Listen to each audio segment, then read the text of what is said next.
Esse ritmo tá bom? Tá? Então eu preciso sempre saber para poder ir acertando a nossa velocidade, né? Claro que hoje é o nosso primeiro dia de verdade. Então, por favor, me digam sempre se estiver... eu, de modo geral, tento usar palavras que vocês entendem, que não é preciso ser doutor para entender. Então, eu queria muito que vocês me ajudassem a tornar o curso claro. Então, vamos lá, pessoal. Estamos, então, no terceiro trecho da página 10, né? Trecho da página 10, que é o terceiro trecho aí do documento que vocês receberam. Vamos ler, então? Vamos lá, então. Fábio, por favor. Página 10. É historicamente indiscutível que foi a partir do momento em que os gregos situaram o problema da individualidade no símbolo de seu desenvolvimento filosófico que propiciou a história da personalidade europeia. Olha só, vou explicar isso porque é uma coisa tão importante. Esse episódio aí que ele está dizendo, que os gregos principiaram a instalação do individualismo, que isso é o início da personalidade europeia, esse é o acontecimento associado a Sócrates. É o início da filosofia. A filosofia nasce, isso que nós chamamos de filosofia no sentido moderno da palavra, nasce no ano 399 a.C., quando o Sócrates, que era um filósofo que não escreveu nenhuma obra, Sócrates não deixou nenhuma palavra escrita, Sócrates era um professor de filosofia que ficava na praça, conversando com quem queria conversar sobre filosofia. Sócrates, nesse ano de 399, foi acusado de impiedade. Ele foi acusado por alguém lá em Atenas de não estar de acordo, acusaram Sócrates de duas coisas. Uma, de que ele não aceitava os deuses da cidade e, ao mesmo tempo, ensinava os jovens a também não aceitarem. Então, ele foi acusado de impiedade e de corrupção de menores. E, por causa dessas duas acusações, Sócrates foi julgado no ano de 399 a.C. e foi executado, dali a um mês mais ou menos, tomando um cálice de cicuta, um veneno. E esse fato da morte de Sócrates é o ato inaugural da filosofia. Por quê? Aí que vale a pena a gente entender bem isso, porque até então os gregos haviam feito uma coisa extraordinária, que era ter inventado uma sociedade onde todas as pessoas eram uniformes. Porque o que era, na verdade, a tal da Hélade, a tal da Grécia? Era um arquipélago de ilhas, cada ilhazinha dessas tinha lá uma cidadezinha, cada cidadezinha dessas era uma cidade-estado, quer dizer, funcionava como se fosse um governo independente. Não havia um governo único dos gregos. Nunca houve isso. Nenhum momento houve. Só tem uma Grécia que é um governo único agora, no século XX, agora. Nem sei quando essa Grécia aí se constituiu, mas agora no mundo moderno. Porque no tempo lá dos nossos gregos aí que nos interessam, nunca houve um governo central. Eram aquelas ilhas todas, cada uma cuidando da sua vida, e eles se associavam para brigar entre si, metade contra a outra metade, né? Ou para brigarem juntos contra um estrangeiro, por exemplo, contra os persas.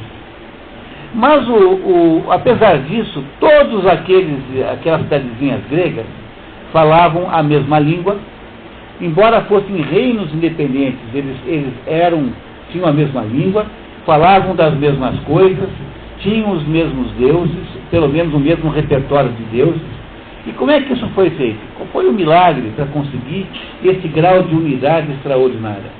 É porque nas polis gregas, na cidadezinha grega, que é aquela cidade-estado, né, a polis, a cidade-estado, havia uma homogeneidade tão grande, todos eram gregos, todos compartilhavam a mesma devoção a um certo Deus, que era o Deus protetor daquela cidade, que entre os gregos não havia divergências de visão de mundo.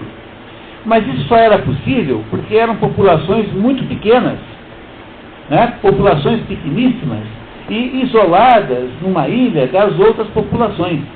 Então, a Atenas tinha como padroeira a Palas Atena, que é o nome de uma deusa, né? A deusa Palas, ou Atena, era a deusa padroeira de Atenas. A deusa não tem S, né? A deusa chama Atena, e a cidade se chama Atenas. Então todos os atenienses eram devotos de Palas, ou de Atenas. E quem é que é Atena, né? Atena também tem outro nome. Os romanos chamavam Atena de Minerva. É a mesma coisa. Há sempre um equivalente, quase sempre muito próximo, entre o modo como romano e grego. Então, Palas Atena é o nome grego, para Minerva, que é o voto, que é o nome, o voto, né? Lembrei logo do voto de Minerva. Né? Então, para Minerva, que é o nome romano da Palas Atena. Então, estes gregos, eles tinham uma homogeneidade cultural extraordinária. Quer dizer, de certo modo, os gregos não tinham essa independência pessoal.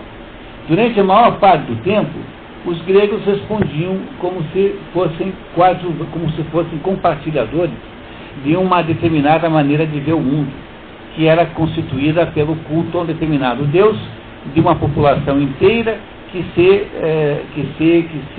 identificava entre si como sendo única. Ora, mas tem um problema grave nessa história, que é um problema que é assim, tá vendo? Olha só, se aparecesse um marciano aqui hoje, depois do curso, e resolvesse sequestrar uma de vocês, né? Então, qualquer pessoa que eles sequestrassem aqui e fosse levada para Marte, esse marciano levaria uma pessoa daqui para Marte. Qualquer uma pessoa que está aqui representa completamente, totalmente a espécie humana.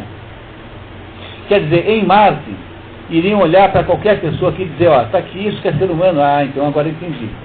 Porque qualquer pessoa individual que nós temos aqui, ela é em si tão única, tão representativa, que ela pode ser usada como exemplo de espécie humana para, digamos, um povo extraterrestre. No entanto, se o mesmo marciano fosse bater na Grécia em 399 a.C., no dia do julgamento de Sócrates, aquilo que ele veria lá na Grécia, em Atenas, aquele jeito de fazer, de governar, não representa toda a sociedade humana. Não é isso? Ele não poderia dizer que a sociedade humana é daquele jeito. Por que não? Porque há muitas outras fórmulas de fazer a sociedade humana. A nossa sociedade humana atual não parece com a sociedade ateniense do ano 399. No entanto, ela também é uma sociedade humana. Quer dizer, as sociedades humanas, os diversos tipos de sociedade humana, nunca representam individualmente todas as sociedades humanas. Mas qualquer ser humano individual representa sozinho toda a espécie humana. Vocês compreendem que isso é uma situação importante? Porque o que acontece a partir daí é que nós temos um problema. E o problema que nós temos é o fato de que nós, ao mesmo tempo que somos seres sociais e devemos a nossa vida à sociedade que nós vivemos, porque nós nunca vivemos fora de uma certa sociedade, portanto nós devemos uma certa respeito e submissão à sociedade que está em torno de nós. Ao mesmo tempo você é um sujeito sozinho, independente e que tem a sua própria opinião, independente da sociedade em que você vive. Nós somos seres individuais e ao mesmo tempo somos seres coletivos. E não há um modo de escolher entre esses dois, porque esse é um desses problemas que você não resolve. É aquilo que se chama em filosofia de uma tensão. Tensão é uma situação em que você está ao mesmo tempo submetido a duas realidades diferentes. Quer ver a maior tensão de todas? Quando nós somos inventados por Deus, pegando aqui o caminho cristão, né? Então, pelo cristianismo, nós somos feitos à imagem e semelhança de Deus. Então somos alguma coisa. Porque Deus não disse que fez os tamanduás, os coatis, a sua imagem e semelhança. Deus disse que fez a gente apenas. Bom, se nós somos feitos à imagem e semelhança de Deus, devemos valer alguma coisa. Não se esperar isso, não é? Muito bem. No entanto, depois que nós somos expulsos do paraíso, o anjo nos diz assim: pubis est et pulverem revertere. Sois pó e voltarão ao pó.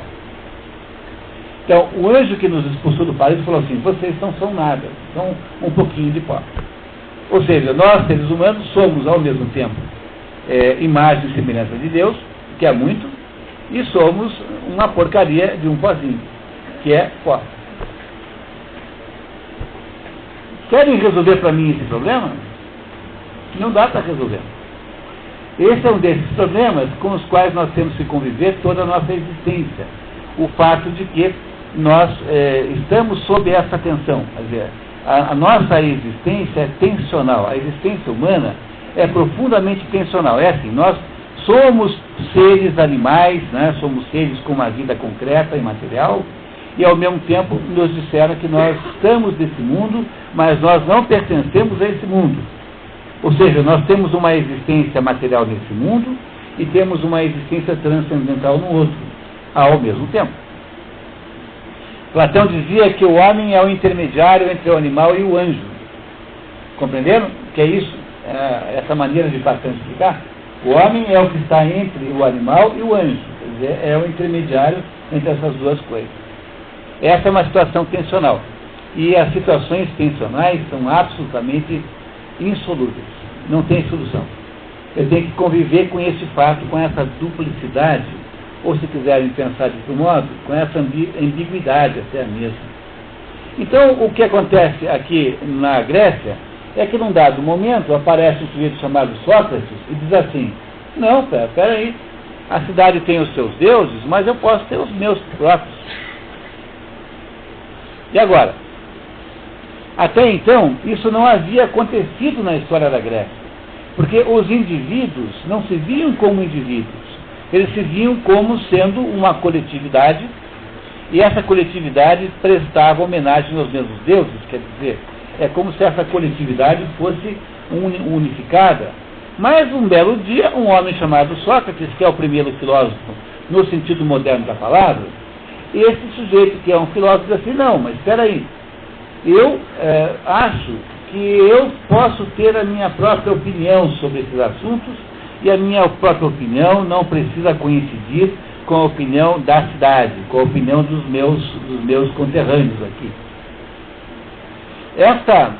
A descoberta, isso é uma tensão também, não é? Porque, ao mesmo tempo que nós somos seres sociais, e que nós só vivemos em sociedade, nenhum ser humano vive fora da sociedade, portanto, viver em sociedade é uma coisa naturalíssima. Ao mesmo tempo que nós somos seres sociais, nós também somos seres individuais. Portanto, há aí uma tensão insolúvel. Eu não consigo resolver esse problema, porque eu tenho as duas coisas ao mesmo tempo. Eu não posso dar um pontapé na sociedade e dizer que eu vou embora. Quando Sócrates está para ser executado, um dos alunos de Sócrates, que vai lá à noite e suborna o guarda para que ele pudesse fugir.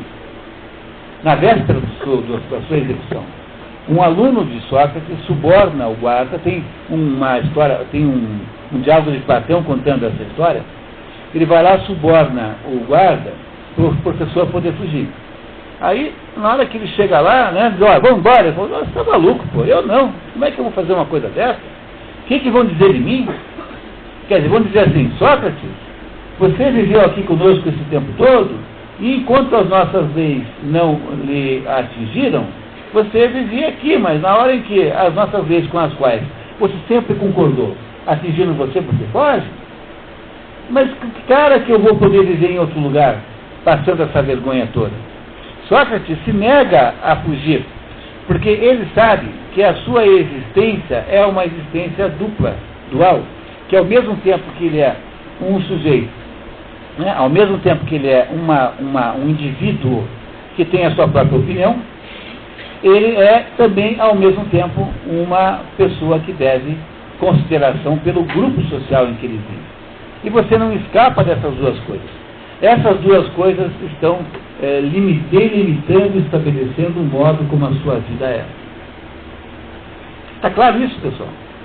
Vocês compreendem que é desse fato que nasce a filosofia? Porque a filosofia é justamente isso.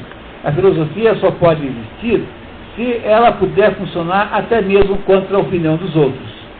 Então, Sócrates, na hora que se deixa imolar, na hora que ele topa ser morto, nesse momento Sócrates produz né? Ele inventa isso que nós chamamos modernamente de filosofia. Ou seja, a descoberta do indivíduo, que é tão importante quanto o membro da sociedade, é uma descoberta grega. É isso que o Werner Egg está nos contando aqui. E a partir daí, passa a existir uma tensão permanente entre o indivíduo, que tem a sua própria opinião, e a sociedade, que tem outra. Essas duas coisas não necessariamente coincidem. Não tem solução. Esse é o problema. Não há solução possível. Está claro para vocês isso, pessoal? Toda vez que eu estou falando difícil, vocês, por favor, me interrompam e peçam explicações, tá? Por favor, tá? Então, continuamos? Vamos lá. Roma e o cristianismo agiram sobre ela. E da interseção desses fatores brotou o fenômeno do eu individualizado. Mas não podemos entender de modo radical e preciso a posição do espírito grego na história da formação dos homens, se tornarmos um ponto de vista moderno. Desculpe, lembre que o cristianismo também é baseado na ideia da individualidade. Porque quem salva a sua alma é você, entendeu? Não há alma coletiva. Quem tem alma coletiva são os cachorros, os gatos. Os antigos diziam que os animais tinham alma coletiva, mas os seres humanos não têm alma coletiva.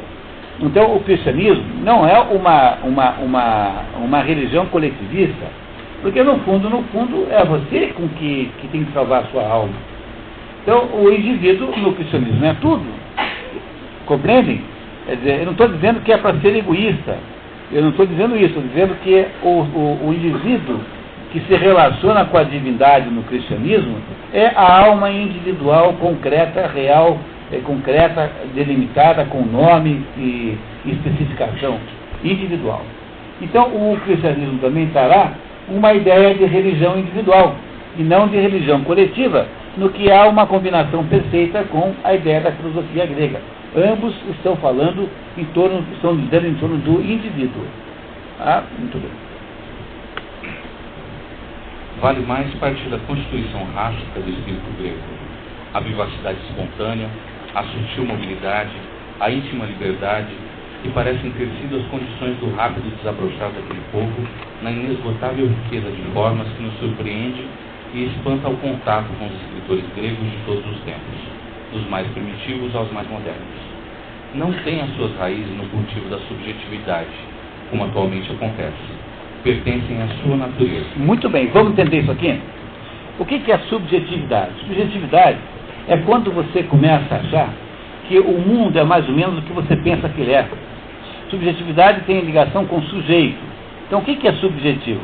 Subjetivo é aquilo que depende da opinião do fulano. Então o que é a subjetividade moderna? Bom, a ideia, por exemplo, de que tudo é relativo. Essa ideia de que tudo é relativo é uma ideia subjetiva. Não é isso? Hoje em dia a gente não fala assim, olha, tudo é relativo, para você é bom, mas para mim é ruim. A gente não fala assim hoje em dia.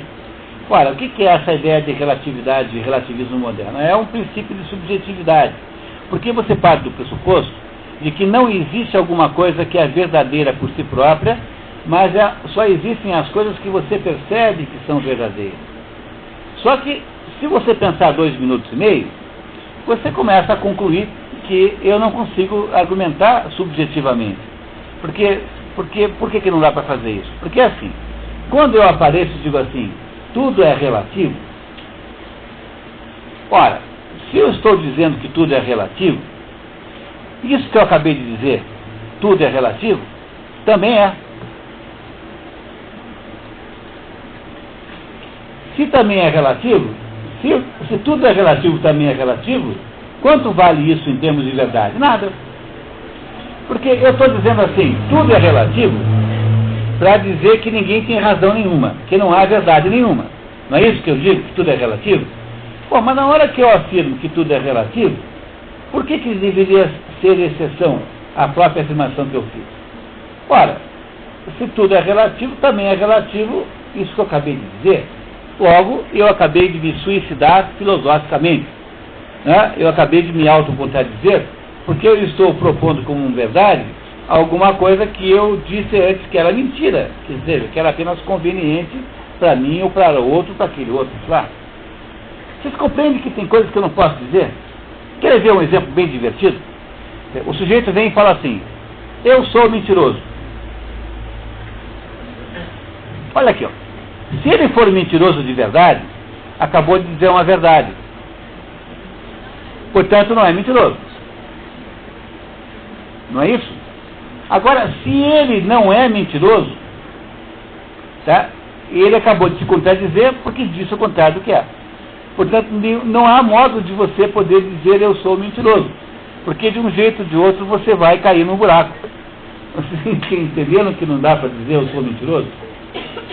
Então tem certas coisas que nós estamos proibidos de dizer, entre elas a ideia de que tudo é relativo. Para um grego não existe esse negócio de tudo que é relativo. Existe uma espécie de padrão, que é um padrão que eu devo ir atrás, e esse padrão independe da minha existência. O mundo moderno que é subjetivo, o mundo moderno que acha que as coisas são verdade ou mentira, de acordo com o gosto do freguês.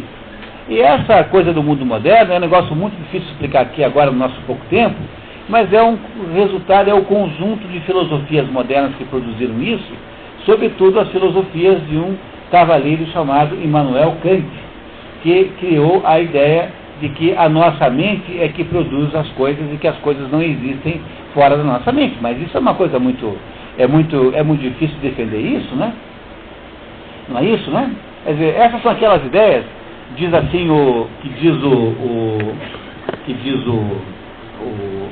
como é o nome dele? Bom, agora eu esqueci o nome, mas uma vez disse alguém que falou essas ideias, só acredita nelas é filósofo, porque uma pessoa de bom senso não é capaz de acreditar nisso. Tem certas ideias que só os filósofos são capazes de defender. Porque os outros logo veem que é besteira e nem insistem em determinadas ideias. Então, o mundo moderno é diferente do mundo grego, porque o mundo moderno é subjetivo. O que é subjetivo? Subjetivo é você achar que a realidade depende do seu gosto. Subjetivo é você achar que você é o centro do mundo e que o mundo vai mais ou menos ter que tomar na medida das suas necessidades e do seu jeito de ser. Subjetivo é quando você desconhece que existem coisas que independem da sua vontade. No fundo, esse subjetivismo moderno, no grau que está, é muito uma infantilidade, porque criança que é assim. Criança não tem ideia de que o mundo não lhe pertence. Olha, uma criança quando nasce, uma criança de colo, ela acha que a mãe não existe, ela acha que a mãe é um lugar onde ela mama, entenderam? A mãe não é um indivíduo, sob o ponto de vista da criança de colo. A criança que está amamentando, acha que a mãe não é um indivíduo, ela é uma extensão alimentar da existência dela. Isso que a gente chama de tornar-se adulto, é você justamente perceber que tem uma coisa que resiste às suas vontades. Quer dizer, a gente vai vivendo e vai percebendo que a gente não consegue impor nossa vontade ao mundo, porque o mundo tem as suas resistências. A gente não consegue ter o emprego que quer, não consegue casar com quem quer. A maioria das pessoas não casa com quem quer. Né? É muito comum gente que não casou com quem queria, é comuníssimo. Você a sua vida não é aquela vida que você deseja. Por quê? Porque o mundo que existe em volta de você vai resistindo aos seus desejos. E esse mundo, isso que resiste, é aquilo que você pode chamar de realidade. Portanto, tornar-se adulto é você perceber que existe uma coisa chamada realidade que você não controla. Quando você percebe que é uma realidade que você não controla, e os gregos achavam que essa realidade eram os deuses, não é isso? Os deuses é que controlam a minha vida, eu não controlo a vida dos deuses. Então os gregos diziam assim, não, peraí, como os deuses é que são reais, é eles que mandam de verdade, então o que eu vou fazer? Eu vou me subordinar aos deuses e tentar imitá-los no melhor dos modelos dos deuses. É essa a história daquela narrativa épica chamada Ilíada e Odisseia. O que é a Ilíada? Vamos falar dela aqui o ano inteiro. A Ilíada é a maneira como Heitor, né, Heitor do lado dos troianos e Aquiles do lado dos gregos, aceitam serem vítimas dos deuses, ou seja, de uma realidade que eles impõem o sacrifício da própria vida e que eles não controlam. Esses dois são subjetivos? Não, mas isso é exatamente o contrário da subjetividade. Quando você, por exemplo, em termos religiosos, põe a sua vida nas mãos de Deus, você está fazendo o que os gregos faziam no seu tempo, naquela época lá atrás. O problema é que nós, seres humanos modernos, não sabemos mais fazer isso, porque nós não acreditamos mais nos deuses. Então, nós, como não achamos que tem uma referência para orientar a nossa vida, inventamos essa fantasia de que o mundo é o que a nossa mente inventa. Não aceitamos mais a existência de uma realidade objetiva em torno da gente. E ficamos criando, então, mundos à la carte, né? Cada um inventa o mundo que bem entende, que é essa ideia do relativismo geral em que nós aí vivemos. Pois não. Professor, naquele livro Quem Somos Nós, fala que um dos princípios da teoria quântica seria que a realidade é determinada pela nossa consciência. Pois é, olha, eu acho isso tão importante, professor, que o ano passado eu fiz aqui, nesse mesmo lugar, uma sessão, apresentamos o filme, fizemos o filme e eu analisei o filme depois com o pessoal para mostrar o grau de perversidade que há naquilo, quer dizer, o grau de destruição da possibilidade da gente entender alguma coisa da vida. Então vamos tentar falar um pouquinho disso? Então vamos lá, olha aqui. Essa ideia, o que eu acho? Essa é uma ideia kantiana. O Kant é o sujeito que acha, o filósofo Kant, acha que a nossa mente é que a realidade não é a realidade é um construto mental. Quer dizer, a realidade é alguma coisa que a nossa mente inventa. Ou seja, a ideia, porque o filme Quem Somos Nós é a história de uma moça que é surda, chamada Amanda, e a coitada da moça, além de ser surda, teve lá uma decepção amorosa enorme, e ela é muito infeliz. Ela é fotógrafa e é uma moça infeliz, porque a vida é ruim, ela é surda, embora ela leia lábios, então ela fala bem. A atriz é surda e lê lábios, então ela fala muito bem. Aliás, eu tenho uma aluna em Curitiba que é surda e lê lábios. Nós conversamos normalmente, como se ela não fosse surda. É uma coisa impressionante, mas ela lê os lábios. E ela então fala comigo como se não fosse surda. É incrível a situação. E essa moça Amanda, ela é infeliz. Aí ela fica vivendo a vida dela, que é uma vida muito chata. Ela é uma fotógrafa, está solteira, não sei o quê. E que sem querer ser solteira, né? E aí começam a aparecer uns tipos estranhos e começam a dizer para ela algumas extravagâncias, assim, né? Uma extravagância do tipo dessa aqui, que, de acordo com a física quântica, o mundo é inventado pelo sujeito. Tem lá um menino que bate uma bola de basquete, diz assim, olha, há muitos mundos possíveis além desse aqui. Você aqui não consegue ver. Bom, então quando você pega um livro desse, um filme desse e deixa solto, ele faz um estrago gigantesco, porque as pessoas facilmente, como há um grau de educação muito baixo, de modo geral a educação é baixa, ninguém tem anticorpo contra a bobagem.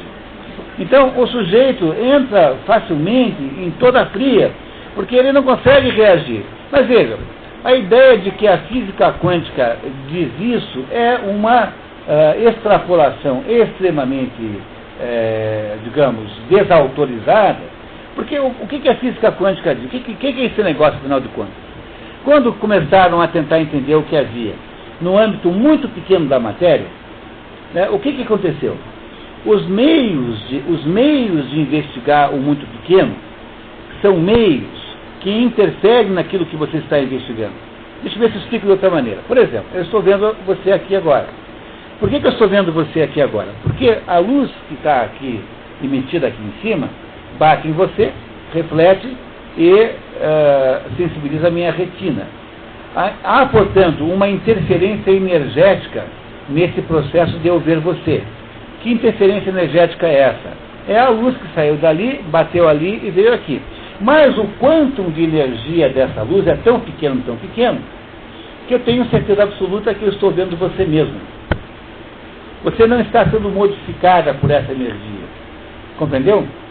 No entanto, quando eu vou olhar para aquilo que é muito pequeno, muito, muito pequeno, A quantidade de energia que eu uso para fazer essa investigação é tão parecida com aquilo que eu estou enxergando que há uma interferência do processo de olhar naquilo que eu estou vendo, que eu estou investigando.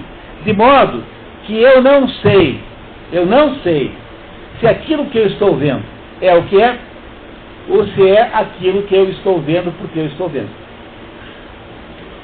Claro, né? Não, pessoal, é bem fácil. Olha aqui, ó, de novo, peraí. Ah, não, essa não. Não sai ninguém daqui sem entender isso hoje. É porque não tem nenhum segredo, pessoal. É só prestar atenção, olha aqui, ó. Não tem nenhum segredo. Veja ali, como é seu nome? Adelaide. Quando eu olho para Adelaide, eu estou vendo a Adelaide tal como ela é. Por quê? Porque a luz que está batendo no corpo da Adelaide e está refletindo no meu olho é tão pouquinha luz, tão pouquinha quantidade de luz, de energia, que ela não consegue multiplicar a Adelaide. Né? Só deixa a Adelaide mais nítida. Mas ela não interfere energeticamente na Adelaide.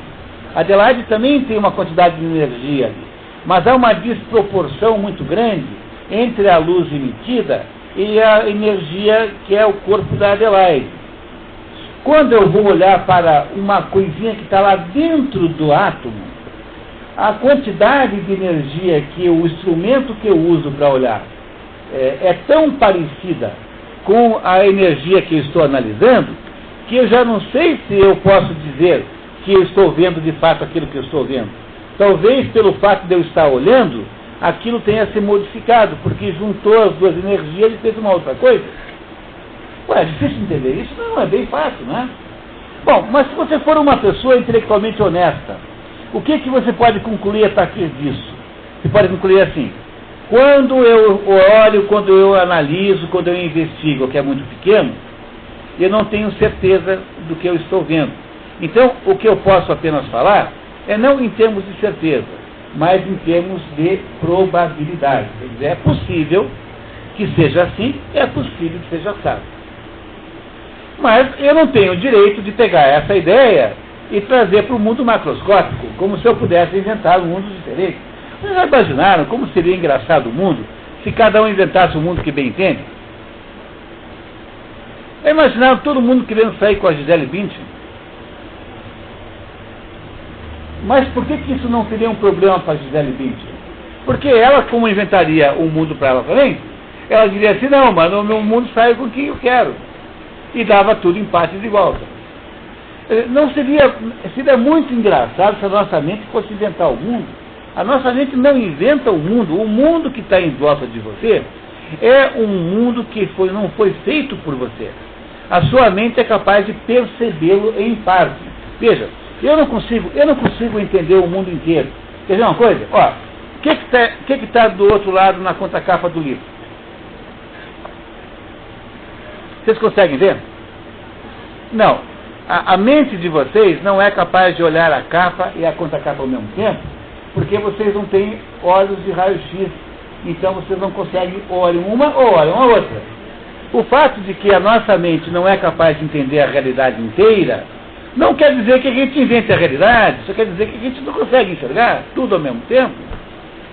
É questão a sociedade nos transforma ou nós transformamos a sociedade? Não, a sociedade nos delimita. Essa é uma veja só, essa pergunta é uma pergunta importante. Eu posso segurar um pouquinho, só para terminar esse outro assunto antes, que a gente volta a ela, né? Olha só, então, o que esse livro esse filme, Quem Somos Nós, está tentando dizer para você, é que você é uma espécie de Deus. Ora, na hora que você pensa que você é Deus, você tem que se mudar para o hospício no dia seguinte, pô. Tá? Entendeu? No dia seguinte você muda para o hospício. Porque a gente não consegue nem parar de fumar, não consegue ficar 24 horas sem beber água, sem fumar. E que deuses somos nós? Deus coisíssima nenhuma. Entendeu? Nós somos uma poeirinha cósmica. E desde quando é que nós somos Deus? Somos Deus nenhum. Então, o que o livro quer dizer para Amanda, o filme, o livro, né, é que ela pode criar a realidade que ela bem entender. Não é o cúmulo do subjetivismo isso? Não é o cúmulo da visão moderna das coisas, que é a visão que você põe na sua cabeça na hora em que você abandona a ideia de que há um modelo ideal que não foi você que fez. Então, toda vez que eu encontro pessoas que foram muito estragadas por esse filme, eu tenho sugerido como terapia que elas vão à locadora e vejam outro filme para compensar esse. E esse outro filme que eu mando todo mundo ver chama-se Um Pequeno Milagre. Pequeno Milagre é um filme que você encontra na sessão infantil, que é a história de um menino chamado Simon Birch. Um Pequeno Milagre. Esse menino é o menino mais estropiado que você possa imaginar. Ele é anão, ele é míope extremo, ele é surdo, todo torto, e esse menino nasceu e os pais até esqueceram no hospital, porque né, tão desinteressados que estavam, porque não dá para ser mais estropiado que o guri. E esse guri tem um amigo só, e esse amigo só, que dá bola para ele, né, o único amigo que ele tem, e esse menino, apesar de ser mal amado, de ser abandonado pela família, de não ter amigos, de ser assim uma espécie de monstrinho, ele no fundo, veja, ele é muito pior a vida dele do que a da Amanda do filme. Mas ele, em vez de ficar procurando inventar mundos novos, ele tem a seguinte convicção, ele acha o seguinte: Deus me fez assim por alguma boa razão. Eu não sei qual é. Um dia eu saberei. Quer dizer, algum dia me será revelada a razão pela qual eu sou assim. Mas até lá eu preciso viver a minha existência com essa dúvida positiva. Quer dizer, o Simon Birch acha que ele é assim porque há alguma boa razão secreta que o fez ser assim. O homem moderno não se comporta mais como o Simon Birch. Quem se comporta como o Simon Birch são os gregos antigos, os gregos que inventaram a paideia. Esses achavam que aquilo era uma ação do destino que me era imposta como uma coisa que eu não posso negociar. Os homens modernos não aceitam essa possibilidade e resolvem inventar essa fantasia de que o mundo depende da minha vontade. E aí ficamos tentando imaginar mundos novos em torno de nós, o que é absolutamente impraticável, não é? Porque ninguém consegue fazer isso na prática. Então é um delírio coletivo de auto-engano, mais ou menos, que impede que você compreenda o que a paideia, no fundo, significava. Desculpe, professor, o professor estava ali na frente. Professor, talvez na verdade, eu me lembro que tem a frase, às vezes assim, eu sou o que penso ou penso o que sou. O que o senhor acha disso? Eu sou o que penso? O professor perguntando se o certo é dizer eu sou o que penso ou penso o que sou. Não, eu sou o que sou. Porque, independente de se eu penso ou não, eu tenho uma realidade existencial. Essa dúvida não é uma dúvida gratuita, não. Essa é a dúvida que presidiu, por exemplo, a grande polêmica do existencialismo no século XX. Porque no século XX é que nós tivemos essa preocupação. Porque sempre durante o mundo antigo, todo mundo achava que era alguma coisa. Né? Por exemplo, Descartes é o primeiro fulano que começa a botar dúvida nisso. Porque até em Descartes todo mundo achava que eu existo. Eu existo, eu tenho a certeza que eu existo. Depois que eu existo, então eu consigo pensar. Agora, Descartes aparece e faz uma brincadeira e diz assim: eu penso, logo existo. Ou seja, Descartes começa a criar dúvida sobre se eu existo de verdade. Ora, mas qualquer criança na Idade Média, qualquer estudante de seminário, menino de 14 anos que ia para o seminário, qualquer criança sabia que para você pensar tem que existir antes. Então, a sequência normal das coisas é você primeiro existir para depois pensar, não é isso? E aí, então, no século XX, essa polêmica é retomada pelo seu Jean-Paul Sartre e a sua mulher, Simone de Beauvoir, que fazem a seguinte afirmação. Diz a Simone de Beauvoir assim: nenhuma mulher nasce mulher, as mulheres tornam-se mulheres. Mas o que ela quer dizer com uma coisa dessa, né? Quando você diz que você não é mulher e que você se torna mulher, o que você está querendo dizer é o seguinte, que esse negócio de ser mulher não é alguma coisa com qual você tenha nascido, que é um negócio que você vai fazer porque a sociedade inventa isso. Quando eu era assim, jovem adulto, e que os meus primeiros amigos começavam a casar, havia essa tese maluca de que esse negócio de distinção de homem e de mulher é uma distinção cultural. Portanto, é uma distinção social que a sociedade é que inventa. Então, o que faziam aqueles meus amigos bobalhões? Quando tinham filhos, davam no Natal para o menino uma boneca Suzy e para a menina davam um carrinho de bombeiro. Porque estavam querendo desafiar a cultura, porque achavam que a diferença entre homem e mulher era uma diferença de natureza cultural, portanto imposta artificialmente pela sociedade. Depois achavam estranhíssimo que as crianças trocavam os brinquedos, né? E aí diziam assim, nossa, como essa cultura é poderosa, tá vendo? Tá vendo? A gente não consegue romper isso, não conseguimos romper, mas que porcaria, mas que beleza. Ora, só você ter um filho de cada sexo para você saber automaticamente que homem e mulher é completamente diferente, já nascem diferentes, e que não adianta o fato de que você dá direitos civis iguais para os dois, não transforma a mulher em homem e mulher. Porque não é assim que é o mundo. Então, essa história de ficar achando que primeiro vem a existência, depois a essência, como Jean Paul Sartre achava, como a Simone de Beauvoir achava, como o Descartes de modo acha também, essa história de achar que a existência vem depois da essência, tudo isso é apenas o seguinte, é rebelião metafísica, é tentar rebelar-se contra Deus. Pronto. Você não aceita o fato de que a sua natureza é assim e fica inventando maneiras fantasiosas de reinventar-se de um outro jeito. Mas isso tudo é coisa de criança, é ingenuidade. E não adianta você passar a sua vida inteira brigando com a sua condição feminina. Porque o problema da condição feminina é que é uma maravilha que você deve descobrir como uma coisa maravilhosa. Passar a vida inteira achando que foi a sociedade que transformou você em mulher, eu duvido que tenha alguma mulher que pense isso a sério. Porque é como eu disse agora há pouco, né? Só uma filósofa é capaz de entender isso. Porque a empregada da Simone de Beauvoir não leva a sério uma afirmação dessa. Entendeu? Ela não deve acreditar numa coisa dessa, mas ela acredita, porque ela está lidando com ideias. Então, é fundamental entender que existem determinadas coisas que existem antes que nós possamos fazer escolha. Porque nós fomos criados de um certo jeito e nós não temos autoridade sobre esse jeito como nós fomos criados. Porque nós não inventamos a nós mesmos, nós fomos inventados por outra entidade que não nós. Então não adianta a gente ficar com essa rebelião metafísica.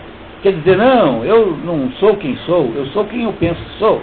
Bom, mas aí vira a Amanda, querendo achar que pode inventar um mundo ao seu gosto à la carte. Pois não é assim que funciona a vida. Porque a vida tem as suas restrições concretas, a realidade é aquilo que resiste aos teus desejos.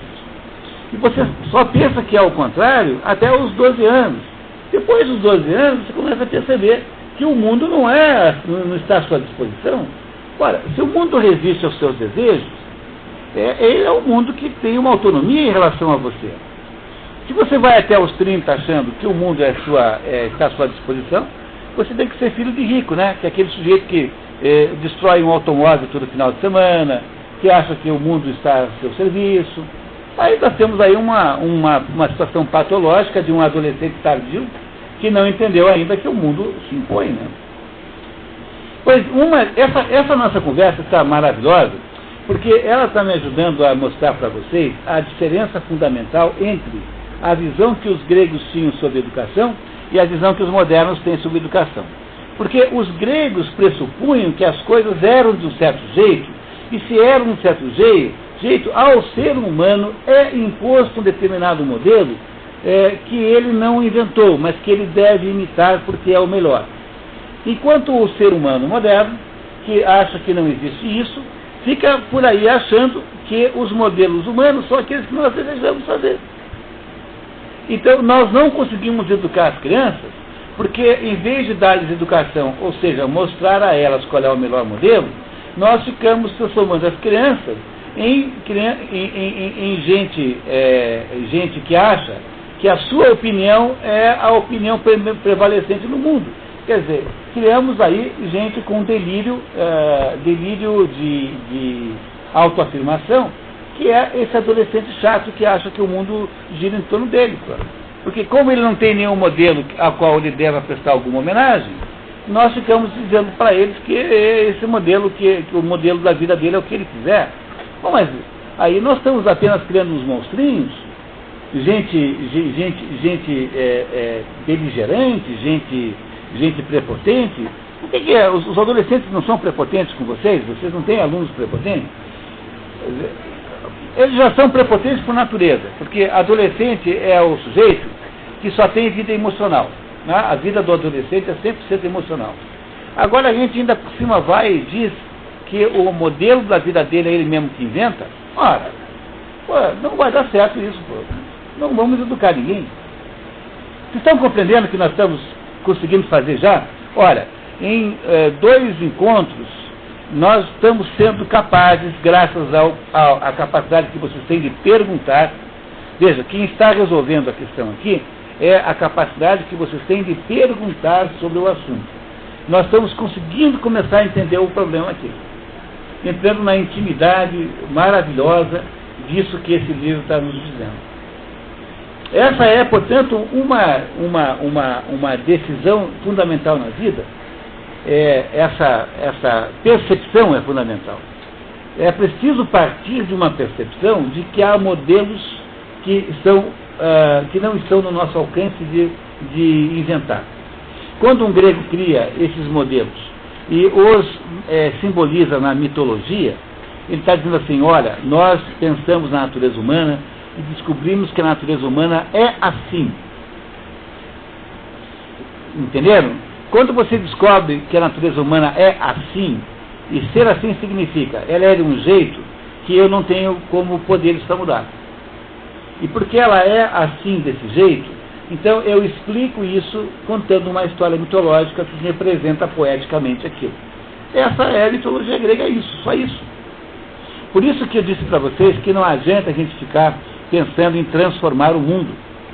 Porque transformar o mundo é uma pretensão do homem moderno que perdeu o sentido do cabimento e perdeu o sentido da sua pequenez. Porque na hora em que eu expulso os deuses, todos os deuses, qualquer um deles, eu estou expulsando os modelos externos que são me impostos por natureza. E aí adquiro uma espécie de autonomia prepotente que se chama em filosofia de prometanismo. Prometanismo é isso. É a ideia de que o ser humano é o fiel de todas as coisas que existem e que ele pode, ao seu bel prazer, estabelecer e arbitrar até mesmo como a realidade é. Esse de todos é o maior pecado, meu Deus do céu. É porque esse é basicamente aquilo que Adão e Eva fizeram quando aceitaram comer a maçã. Eles queriam ter o mesmo poder que Deus tinha. Entenderam que esse é o mais velho problema filosófico da humanidade?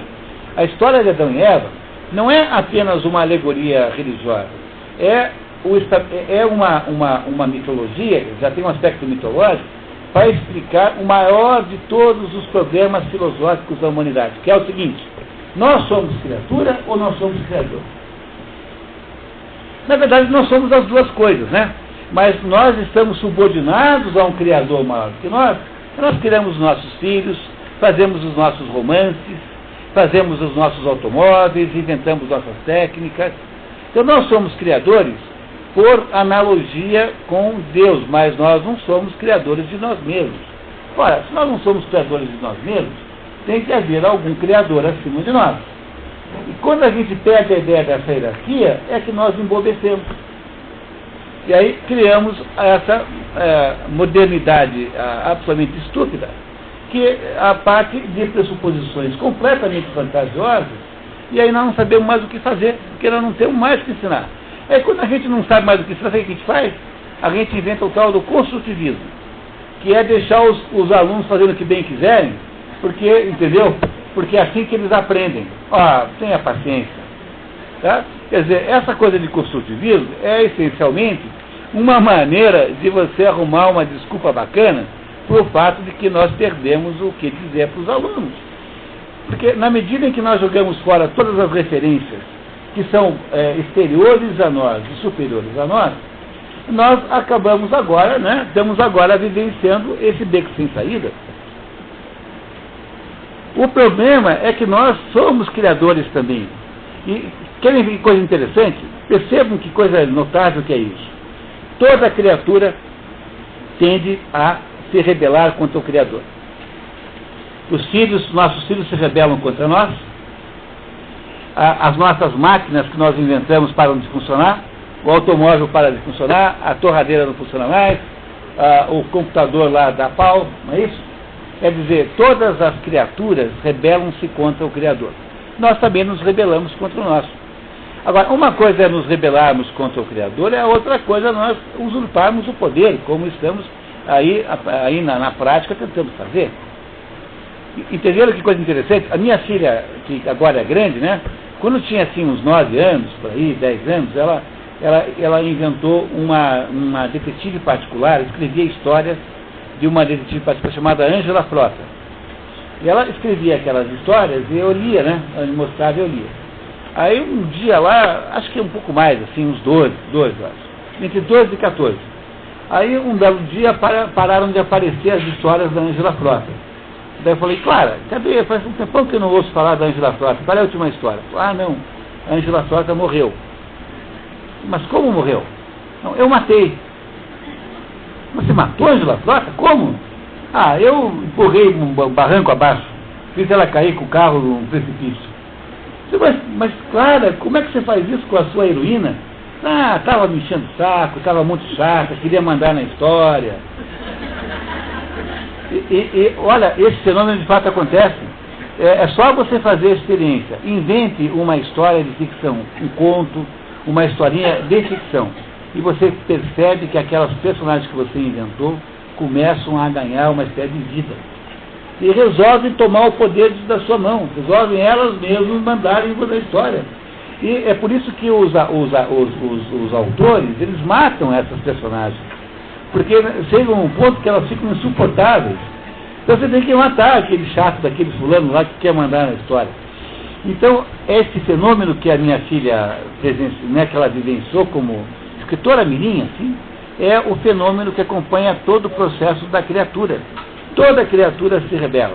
Então, quando eu digo para vocês que o homem moderno é rebelado contra Deus, é uma coisa natural isso dentro da expectativa natural das coisas. Mas uma coisa é a tendência à rebeldia, é outra coisa a gente levar a cabo um projeto impossível e delirante, que é esse de nos colocarmos na posição, quer dizer, já que Deus é tão incompetente, vamos fazer os seres humanos darem certo? Como é que isso é um delírio total e completo? É isso, pessoal. Alguém tem alguma pergunta? Eu sei que há várias pessoas. Você tem uma pergunta ainda? Não. Ismênia, por favor. Você falou que os seres mesmo com o melhor modelo. Sim. Vamos fazer uma analogia. É que a gente, Nós não somos... Esses modelos estão onde? Qual é a fonte dos melhores modelos?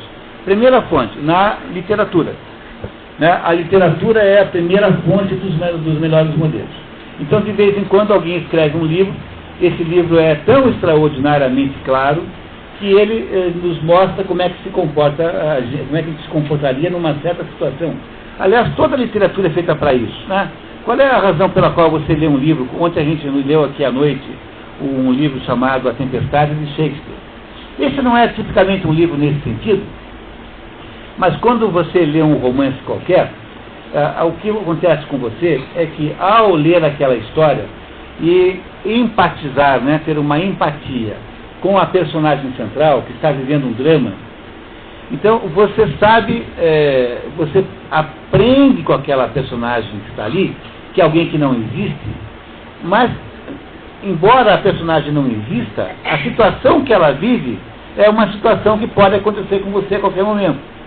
Então, quando você vivenciar na sua existência aquela situação equivalente, o que acontece com você é que você já sabe o que fazer. Porque você vai reproduzir, né, você vai buscar na sua memória o modo como aquela situação deu certo ou deu errado, e saberá como fazer ou como não fazer.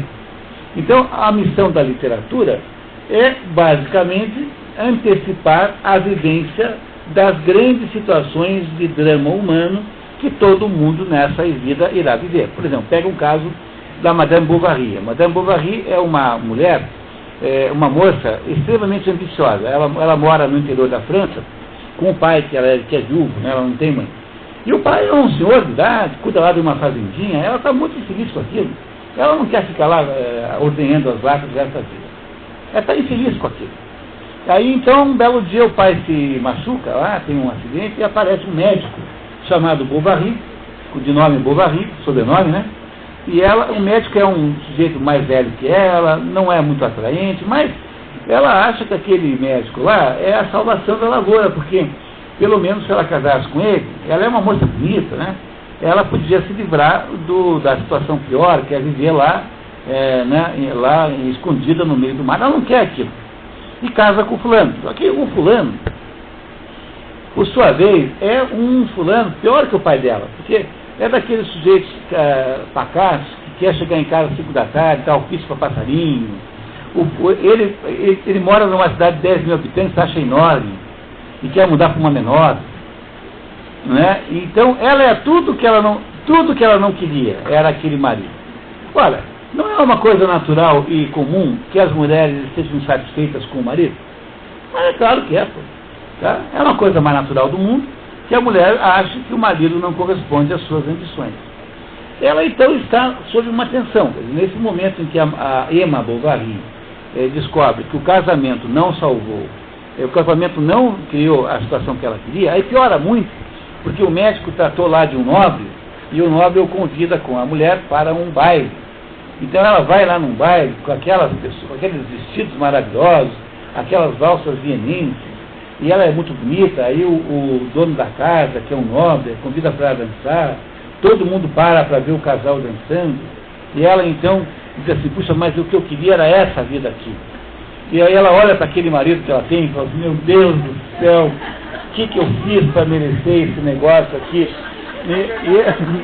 E ela querendo casar com o duque, e casada lá com o médico, que é um sujeito bom, mas ele é um sujeito tudo contra o que ela queria, porque no fundo ela só queria se livrar da roça onde ela morava. E ela então não sabe o que fazer com isso, porque essa situação que ela está vivendo é a situação de tensão natural que vive uma pessoa que está, né, vivendo abaixo das suas expectativas. Toda vez na sua vida, que a vida que você tem é menos do que a vida com a qual você sonhou, você está na posição de Emma Bovary. Uma vez o próprio Flaubert, o próprio autor do texto, né, o escritor chamado Flaubert, disse assim, Emma Bovary sou eu. Com isso ele queria dizer, não que ele seja um travesti, né, mas ele queria dizer com isso que a situação que a Emma Bovary vive é a situação que qualquer pessoa vive. É ter uma vida que é menos do que você sonhou. Bom, se você está vivendo isso, então como é que você faz? Aí tem muitas maneiras de lidar com isso. A única que não é para fazer é a que a Madame Bovary faz, né? Eu não vou contar aqui o filme, não, o livro inteiro, mas essa história lá acaba muito mal, malíssimo. Mas quando você estiver na sua vida vivendo essa situação, que garantidamente você irá viver, já que não viveu, então você tem já a experiência da Emma Bovary para te ajudar a errar menos. É assim que eu aprendo um modelo. Então, a primeira fonte de grandes modelos é a literatura. A segunda fonte de grandes modelos é aquilo que nós chamamos de conhecimento tradicional. Ou seja, são aqueles conhecimentos que estão nas grandes religiões, aquelas ideias morais, aqueles modelos de comportamento moral.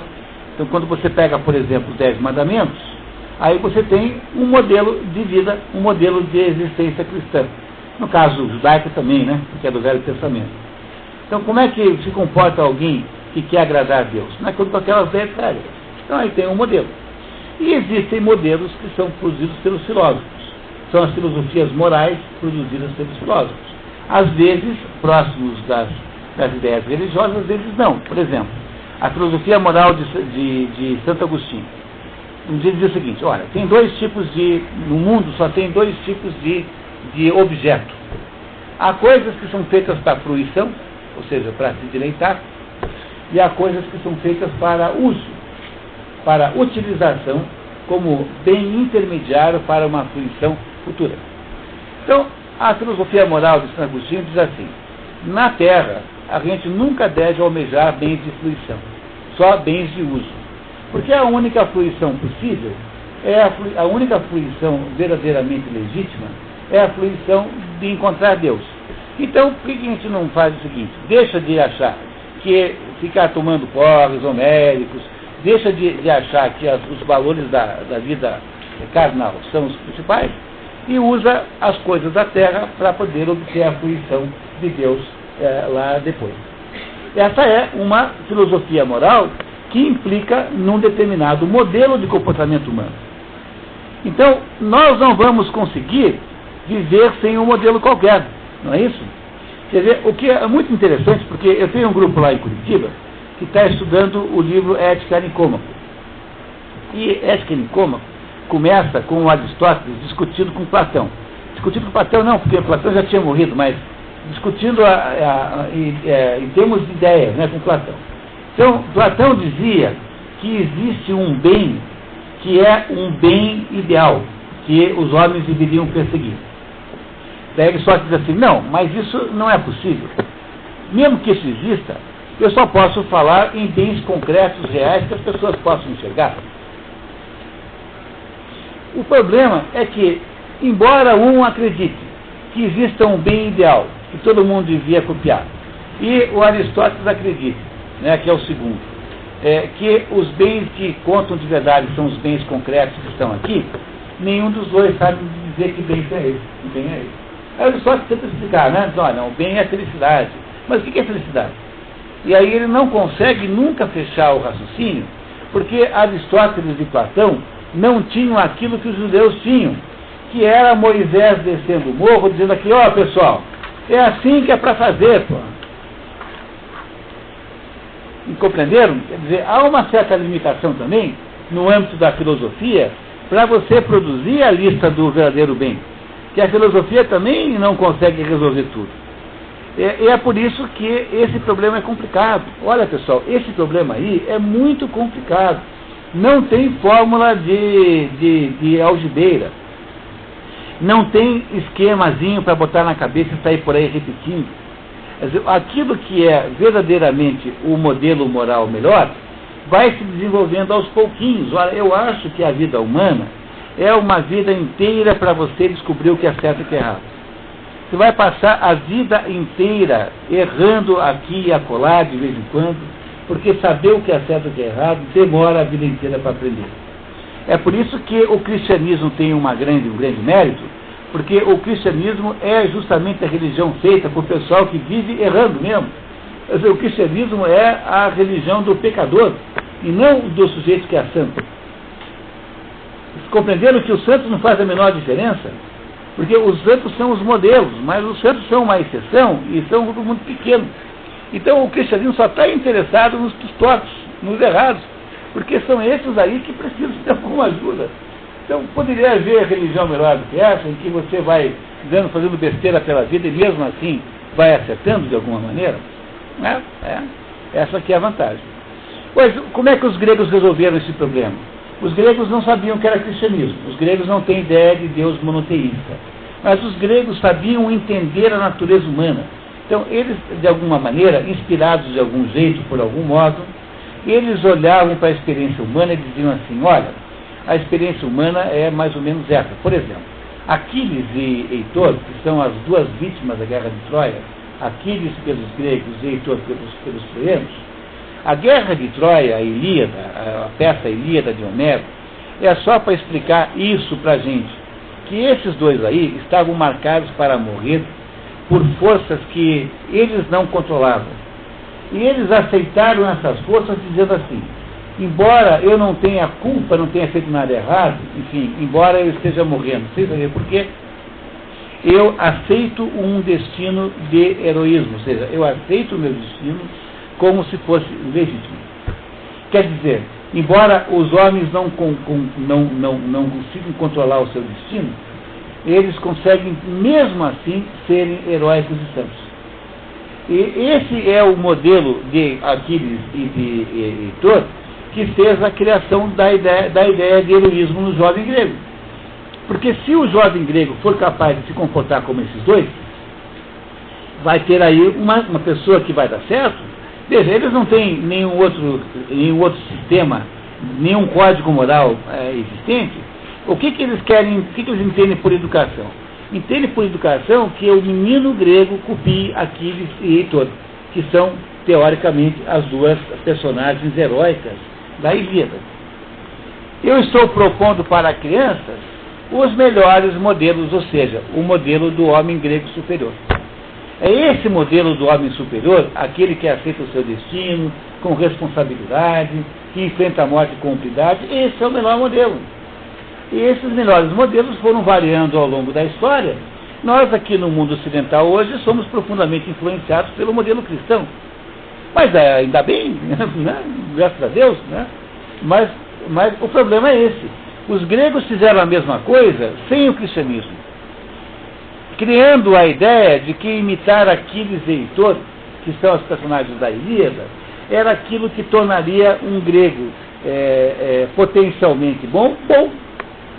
Aquilo que tornaria alguém realmente desenvolvido e capaz de ser uma pessoa madura, um homem, uma pessoa superior em relação à média dos outros.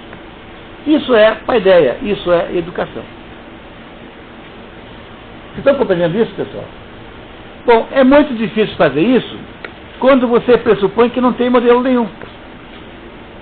Não, se você parte do pressuposto que não há modelo nenhum, e que os modelos são aqueles que a gente quer inventar, aí então você não tem mais possibilidade nenhuma de educação. O mundo moderno não consegue educar. Então, no que é que foi transformada a educação no mundo moderno? Num conjunto de modismos. Modismos assim, vamos fazer não sei o quê, é como aquela mocinha que eu contei para vocês. Eu tenho uma vizinhazinha lá, uma menina, que fica enfiando bilhetinhos embaixo da minha porta, escrito assim: você já separou o lixo hoje?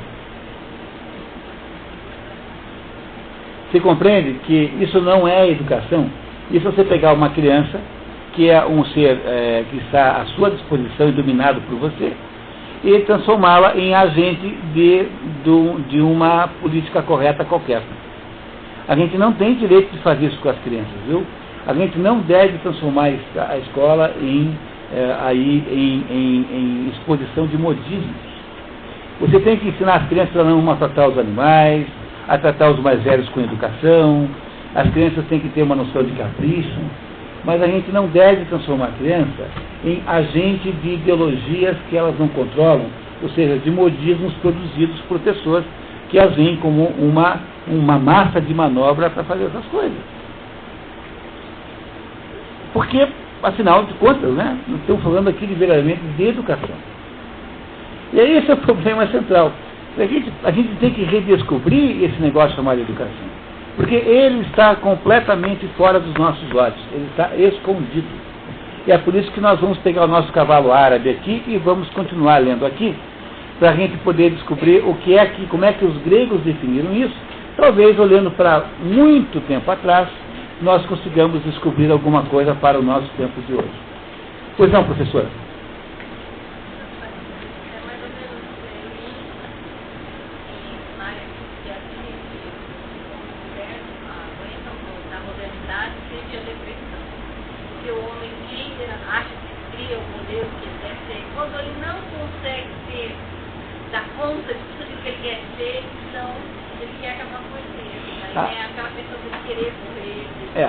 Então, a professora está dizendo que a doença moderna, segundo os psiquiatras, é a depressão. Mas o que é a depressão? Né? O que é a depressão é o seguinte, né? Qual é a origem da depressão? Você fica deprimido, né, quando você perde as ilusões. Sabe o que é a depressão? É o estado que uma pessoa normal tem quando você perde as ilusões. Imagine que você, qualquer ilusão sobre o amor do seu cônjuge, sobre quando o sujeito que descobre que é adotado, por exemplo, né, e descobre que os últimos 20 anos da sua vida foram todos de mentira, porque ele nunca foi filho, de fato, daquela família. Essas situações de perder as ilusões são as origens da depressão. Depressão é isso, é um estado emocional que advém de você ter desembarcado de uma situação ilusória. Como você tinha jogado a sua vida naquilo, essa perda daquela referência é que gera essa tristeza chamada depressão. Então, se a depressão é assim, então o problema central do mundo moderno é que, se ela é de fato uma doença preponderante do mundo moderno, é porque o mundo moderno perdeu o sentido da vida. E é por isso que tem um psiquiatra austríaco que escreveu um livro que todo mundo aqui tinha que ler, mas todo mundo mesmo. Façam aí, é um livro bem barato, combinem aí com o livreiro da cidade, chama-se Em Busca de Sentido, do Viktor Frankl. Em Busca de Sentido, do Viktor Frankl, que é um sujeito, um judeu, que foi prisioneiro de um campo de concentração na Segunda Guerra Mundial. E o Viktor Frankl, ele descobriu o seguinte, que os que morriam rápido no campo de concentração eram justamente aqueles que não viviam para alguma causa.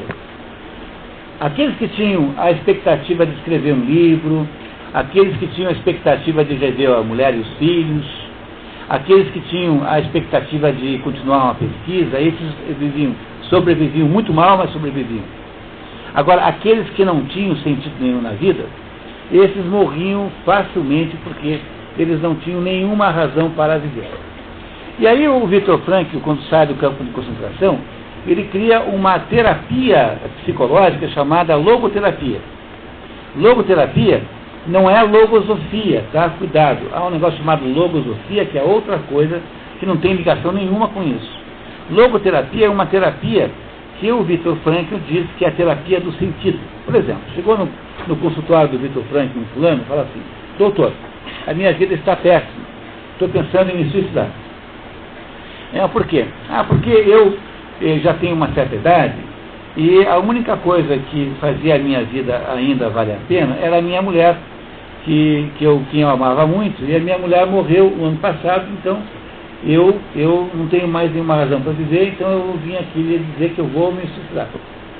Daí o Viktor Frankl pergunta assim para ele: mas espera um minutinho, e se tivesse acontecido o contrário? Se você tivesse morrido há um ano, como estaria a sua mulher hoje? Ele pensou e falou assim: bom, provavelmente do mesmo jeito que eu estou, sofrendo do mesmo modo como estou sofrendo a falta dela. Bom, então se isso é verdade, o sofrimento que você vivencia tem um sentido extraordinário que é impedir que ela o tenha sofrido, e seja sido você e não ela. Ou seja, o sofrimento que você passa agora é um sofrimento amoroso profundamente, porque ele é o sofrimento que impede que a sua mulher tivesse tido, caso tivesse acontecido o contrário. Quando o paciente percebe isso, automaticamente a vida dele adquire sentido. E se a sua vida faz sentido, você não se mata mais. Pois de onde é que vem a depressão? Vem da falta de sentido. E de onde é que vem a falta de sentido? Vem de uma compreensão absolutamente infantil que os gregos não tinham. Então vejam, pessoal, há 3.500 anos, essas pessoas lá não tinham telefone celular, não tinham aspirina, mas eles eram mais adultos do que nós somos. Então, há 3.500 anos, um grego achava o seguinte: achava que quando você morre na guerra, quando os deuses programam a sua morte, porque a história da Ilíada é assim: os deuses estão lá conspirando para matar você. Quando os deuses fazem isso, você submete-se a isso porque você não tem como dizer não, você não tem como impedir, mas você submete com isso com honra pessoal, com honradez. No entanto, como nós somos infantis, o que nós fazemos? Nós achamos que todo contingenciamento, quer dizer, toda imposição externa é meramente que é arbitrário. E aí então nós ficamos imaginando que somos capazes de fazer a nossa própria felicidade. Aí a felicidade nesse momento passou a ser o quê? Um sapato novo, como dizia o Machado de Assis num conto famoso. Na hora que a felicidade vira para você um sapato novo, você acabou de abdicar da sua verdadeira condição humana, Porque a condição humana é essa que os gregos tinham detectado. Você trabalha, faz todo o esforço, mas você não controla a sua vida. Você controla moralmente as suas decisões, mas você não é responsável pelo seu destino. Porque o seu destino é um milagre, o seu destino é um mistério. Ninguém sabe o que vai acontecer com a gente. Então nós temos obrigação de tomar as decisões melhores. Mas mesmo assim, tudo pode dar errado. Esse é o sentido que os gregos descobriram na Ilíada e que serviu para mostrar para as crianças isso. Que é assim, nós temos que fazer o melhor possível, mas de certo modo nós não controlamos a nossa própria existência, o nosso próprio destino. É por isso que o homem moderno infantilizou-se, tornou-se uma criança. Porque no lugar de aceitar isso, o que nós fizemos? Nós começamos a desejar a felicidade como um objetivo direto. E o Viktor Frankl, esse médico, né, diz assim, olha pessoal, felicidade não é um objetivo que a gente deve procurar na vida. Felicidade é sempre um efeito colateral de coisas da vida. Felicidade é um efeito colateral da vida, não é um objetivo da vida em si. Porque se você acha que é um objetivo da vida em si, você vai sempre procurar a felicidade nas coisas concretas, materiais próximas. E é por isso que há no mundo moderno a desvalorização das pessoas heróicas. Por exemplo, pega a minha mãe, por exemplo, passou a vida cuidando de 5 filhos. Minha mãe teve uma vida que se resumiu a cuidar de 5 filhos. As mulheres que fizeram isso são todas heroínas. No entanto, sob o ponto de vista moderno, o que elas são? São umas cretinas, umas idiotas, umas otárias, né? umas débeis mentais. Como é que uma mulher faz uma coisa dessa? Ora, haveria coisa mais realizadora para a vida de uma mulher do que ter permitido que 5 crianças tivessem criado, crescido, ido para a vida real? No entanto, uma coisa como essa, que é de um heroísmo extraordinário, é profundamente desmerecida no mundo contemporâneo, porque o mundo contemporâneo não conhece a ideia desse sacrifício a uma causa maior do que a gente. E é por isso que nós temos esse mundo de futilidade. É que eu digo para vocês, olha, nunca fiquem pedindo aí para serem felizes assim, porque depois Deus atende e vamos ver só que desgraça que é. Tá? Aliás, tem que tomar cuidado com o que você pede a Deus. Tá? As mulheres, por exemplo, correm riscos imensos, que elas vivem pedindo para Deus que lhes mandem um homem, um homem sincero. Olha, eu se fosse mulher, eu ia querer ter um homem bem mentiroso, mas bem... Vocês imaginaram como é que é um homem sincero? É assim, querido, eu estou gorda. Querido, a fulaninha é mais bonita que eu. É, muito mais bonita que você. Eu sei que eu estou aqui exagerando, que no fundo o que as mulheres querem dizer com isso é que elas querem um homem que as ame de verdade, né? Mas vocês entendem que determinadas coisas na vida só podem ser obtidas quando a gente não as procura? Felicidade é uma delas. Quer dizer, uma pessoa com a vida muito ruim, como o Simon Birch, aquele menino do filme, pode ser, no entanto, muito feliz. Pois não, professor? Professor, eu vou fazer uma pergunta que você entender que não é pertinente, pode desconsiderar. Estou falando da cultura ocidental. A cultura oriental, ela tem pontos em comum ou é um outro parâmetro, um outro modelo? A cultura oriental sempre foi muito diferente da nossa, porque, como explica o maior especialista no assunto, que é o René Guénon, a cultura oriental não havia se materializado, não havia sido tanto material como a nossa. Mas o que aconteceu é que no século XX, graças a esse sucesso econômico incrível do mundo ocidental, o que aconteceu é que nós ocidentalizamos o Oriente. A tal ponto isso aconteceu, que determinadas sabedorias antigas do Oriente, hoje, só existem no mundo ocidental. Por exemplo, na China, a destruição que o comunismo fez de todas as tradições taoístas chinesas é tão grande, tão grave, que há mais gente que entende de taoísmo profundo no Ocidente do que na China. Então, o que aconteceu esse século, é que a Índia, por exemplo, tornou-se a maior centro de seitas, porque a Índia desmantelou o seu sistema religioso pela influência inglesa que tentou ocidentalizá-la. Então, essa ocidentalização da Índia transformou a Índia na pátria dos picaretas. Todos aqueles picaretas, gurus picaretas, vieram de lá. O que houve, na verdade, foi uma reversão completa da diferença às custas do mundo oriental. Certo? Pessoal, vamos terminar então esse nosso trechinho aqui. Vamos lá, por favor.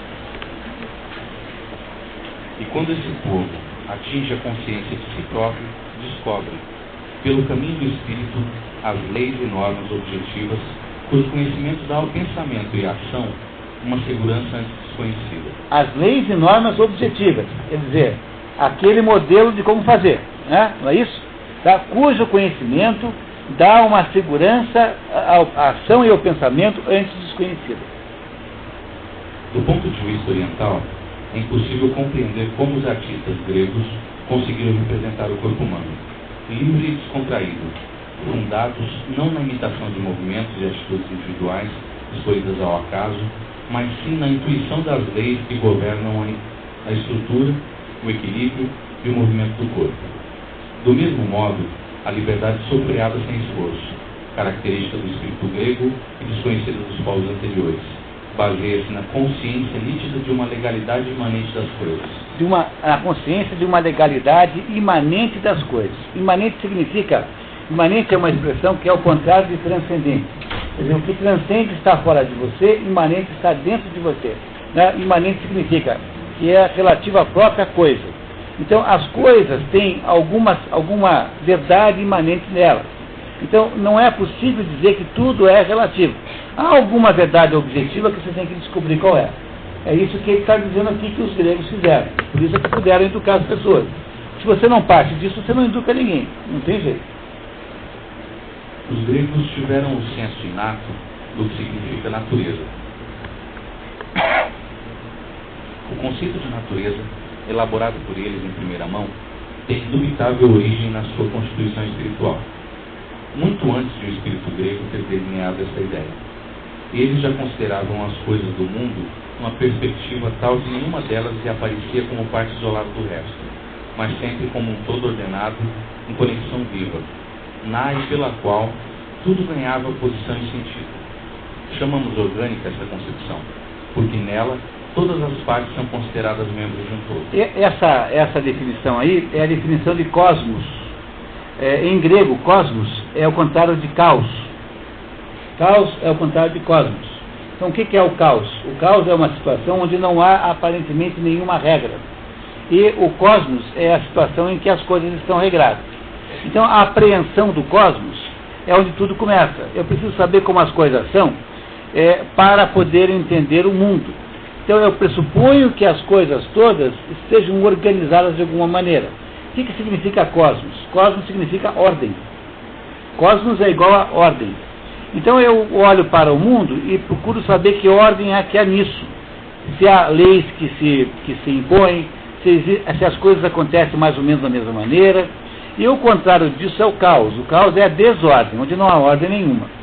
Então, o que os gregos faziam é tentar expressar nas suas coisas humanas, ou seja, na escultura, na literatura, a ordem cósmica que eles descobriam.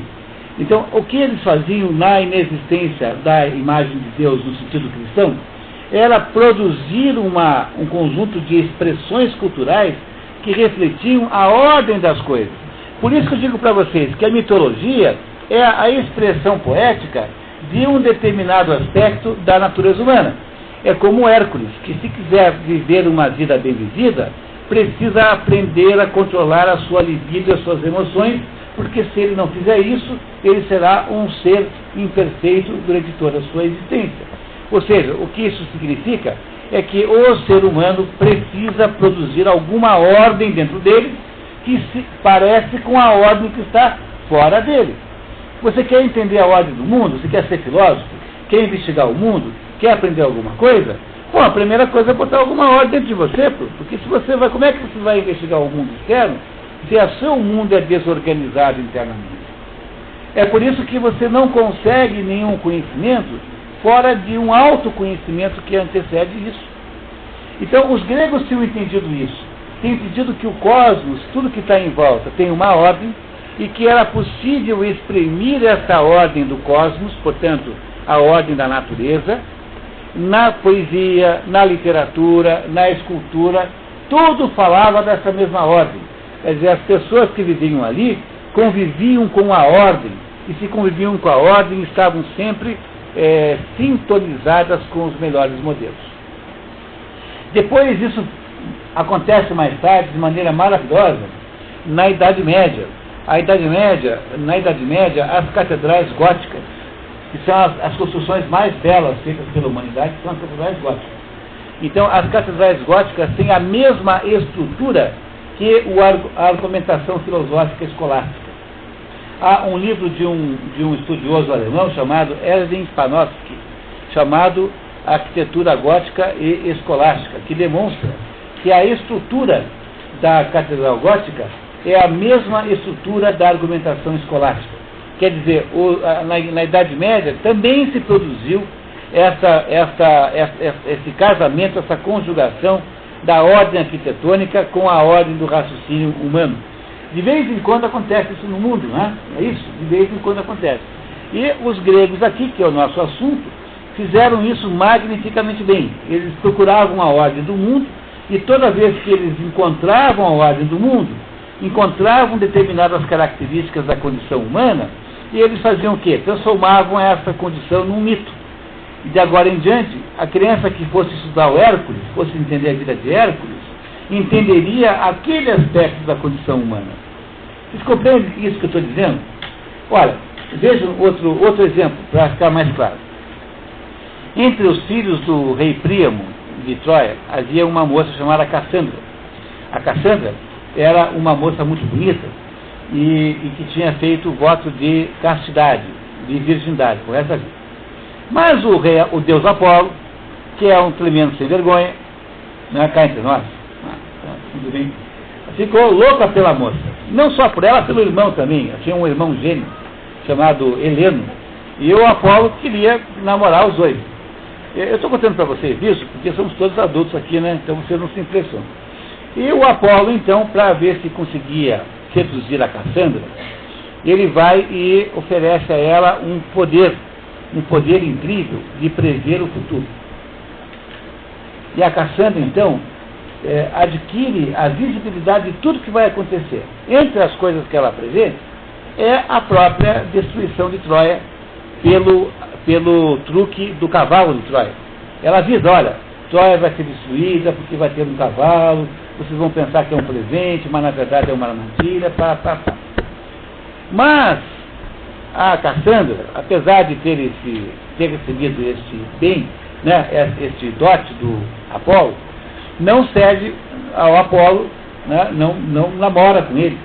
E ele, então, para se vingar, não podendo tirar aquela profecia, aquela habilidade, ele tira da Cassandra a credibilidade. Quer dizer, ela continua podendo prever o futuro, só que ninguém acredita em nenhuma palavra que ela fala. Essa é a historinha mitológica. Tá certo? Bom, o que é que significa isso? Bom, o que significa isso é que os gregos perceberam que na vida humana, às vezes, quando você tem razão, isso não significa que os outros concordem com você. Ao contrário, às vezes, ter razão implica numa absoluta solidão. Entendendo? Então, como isso acontece com a gente, como isso acontece com o ser humano, o que os gregos fazem? Os gregos traduzem essa situação humana numa historinha mitológica. E essa historinha mitológica que as crianças ouvem para aprender alguma coisa sobre a natureza humana e sobre elas mesmas.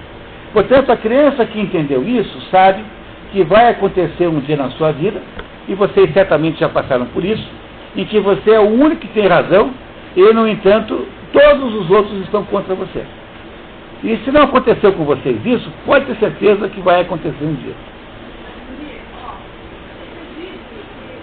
Uma das formas de buscar os melhores modelos é pela literatura. Você também afirmou aí que a autoeducação é o melhor caminho, né? Isso.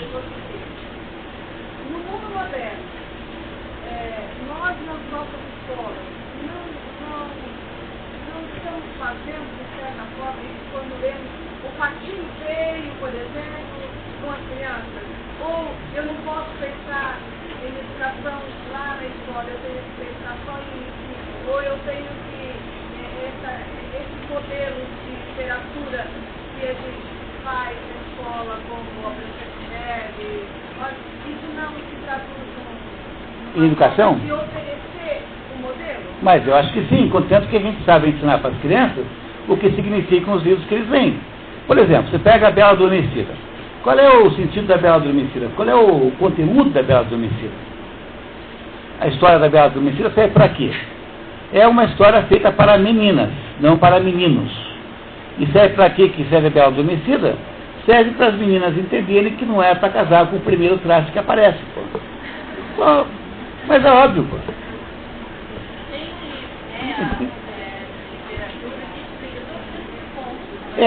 Só que tem cuidado, tá? Não, mas aí cuidado, hein? Bruno Bettelheim. Bruno Bettelheim. Não, mas aí, pelo amor de Deus, cuidado, tá? Aí, pessoal, olha, não, sério, agora aqui vamos falar sério, tá? Porque assim, se você pega o Bruno Bettelheim, a psicologia dos contos de fada, a psiquiatria, a psicanálise dos contos de fada, ele vai dizer o seguinte, que está todo mundo querendo sair com a mãe, no fundo, em última análise, e que esses contos aí revelam os problemas sexuais ocultos. Mas tenha paciência, entendeu? Não é para isso que os contos foram escritos. Pô. Acontece que hoje em dia nós temos essa mania de criar esses modelos modernos de explicação, porque, olha só, educação é você pegar o sujeitinho que está dentro de uma jaulinha e abrir a porta para ele poder ir ver o mundo. Quer dizer, a educação é pegar a cabeça da criança e botar a cabeça da criança no mundo. O que faz hoje em dia é o contrário. Você pega o mundo, pega essas situações humanas e traduz tudo em termos freudianos, ou em termos marxistas, ou em termos não sei o quê. Você faz o contrário. Você empurra o menino de volta para a jaula. Não é para isso. Isso que é o Bruno Bettelheim com a psicanálise dos contos de fada, que é o sujeito que tenta dar a ideia de que aquelas histórias todas revelam determinadas características de repressão sexual, disso, daquilo. Mas é uma ingenuidade muito grande. Isso é o contrário da educação. Olha, eu não digo para vocês não lerem, vocês são adultos, leiam até para ver o que pensa o outro, mas não é essa a ideia central da mitologia grega. A mitologia grega, como os contos de fada do mundo ocidental moderno, são feitos para contar para as crianças coisas fundamentais sobre a natureza humana. Então, se você ler a Bela Adormecida com as meninas, e elas entenderem que não é para casar com o primeiro traço, e esse é o sentido básico da Bela Adormecida, vocês fizeram educação de verdade. Mas eu tenho a impressão que quando se lê histórias com as crianças, lê essas histórias simplesmente. É apenas uma maneira de passar o tempo, um pouco assim, de natureza de entretenimento.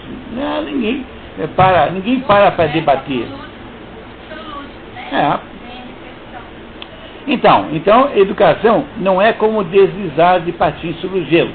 Educação é um negócio de fazer buraco geológico. Então, pessoal, vamos terminar então o nosso parágrafozinho aqui. Estamos bem no finalzinho. Vamos lá. A tendência do espírito grego para a clara apreensão das leis do real, tendência patente em todas as esferas da vida, pensamento, linguagem, ação e todas as formas de arte, radica-se nessa concepção do ser como estrutura natural, amadurecida, originária e orgânica. Muito bem, tá? É isso, né? Para dizer, a visão grega é que existe uma ordem no mundo e essa ordem chama-se cosmos. E se nós pudéssemos reproduzir a ordem do mundo nas coisas da cultura, então a cultura seria naturalmente um processo de educação. E é isso que nós vamos aprofundar aqui na compreensão nos nossos próximos encontros. Eu queria dizer que esse nosso primeiro encontro verdadeiramente em cima do livro, né, nos deu mais ou menos uma ideia do que vão ser os outros 10, porque nós vamos ter aqui essas polêmicas, eu só queria dizer que não há nada mais importante do que o que vocês fizeram hoje, que é debater comigo o assunto, fazer as perguntas. Qualquer pergunta é isso que torna esse curso aqui, vai tornar esse curso aqui um verdadeiro milagre.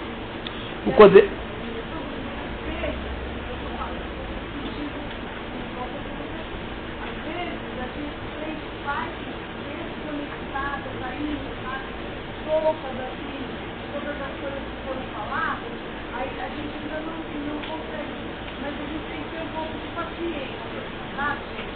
Um pouco de paciência, menos ficar muito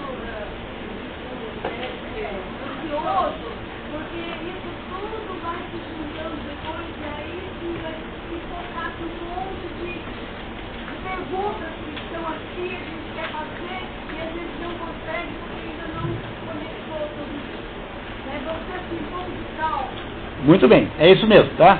Então a gente vai construindo aqui um pensamento na medida em que a gente tem coragem de botar a cabeça para receber essas ideias aí. Essas ideias muito velhas, né? Muito, muito velhas. Eu queria agradecer muitíssimo a várias pessoas aqui, sobretudo os que perguntaram, porque fez toda a diferença na qualidade do nosso encontro, o fato de que vocês não ficaram constrangidos em perguntar o que lhes pareceu importante. Nós só vamos conseguir algum progresso se for feito assim.